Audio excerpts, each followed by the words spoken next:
ஆனந்தி, ஆனந்தி, இவ்வளோ தீவிரமா இங்க வந்து என்ன யோசிச்சுட்டு இருக்க? சும்மாதே காத்து வாங்கதே வந்தேன். ஆமா, நீங்க எப்ப வந்தீங்க? போன வேலை என்னாச்சு? மாமாக்கு வேலை மாத்தி வாங்கறத பத்தி பேசுனீங்களா? எப்போ உத்தரவு வரும்? ஆனந்தி, வேலைக்கு போயிட்டு வெளியே போயிட்டு வந்திருக்கேன். வந்ததும் வாங்க காஃபி குடிங்க, என்னது செஞ்சு வச்சிருக்கேன்னு ஏதாச்சும் சொல்லுவேன்னு பார்த்தா நீ டிரான்ஸ்ஃபர் பத்தியே மூச்சு விடாம பேசிட்டு இருக்க. ஐயோ, அதெல்லாம் ஒன்றும் இல்லைங்க. உங்களுக்காக டிஃபன்லாம் செஞ்சதே வச்சிருக்கேன். மாமா வேலையை மாத்தி வாங்கறத பத்தி பேசிட்டு வரேன் தானே போனீங்க.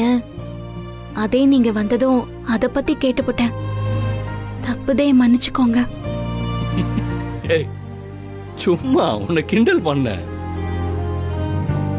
இருந்தாலும் நான் எதை எதிர்பார்த்து வந்தேனோ அதை நீ கேட்கலையேன்னு லைட்டா உள்ள ஃபீல் ஆச்சு, அவ்வளவுதான். ஏய், அதுக்காக நீ ஃபீல் பண்ணாத. நான் சும்மா வம்பிழுத்து பார்த்தேன், அவ்வளவுதான். உன்னை பத்தி எனக்கு தெரியாதா? உனக்காக ஒரு gift வாங்கிட்டு வந்திருக்கேன். இந்தா. என்னங்க வாங்கிட்டு வந்திருக்கீங்க? பிரிச்சு பாரு.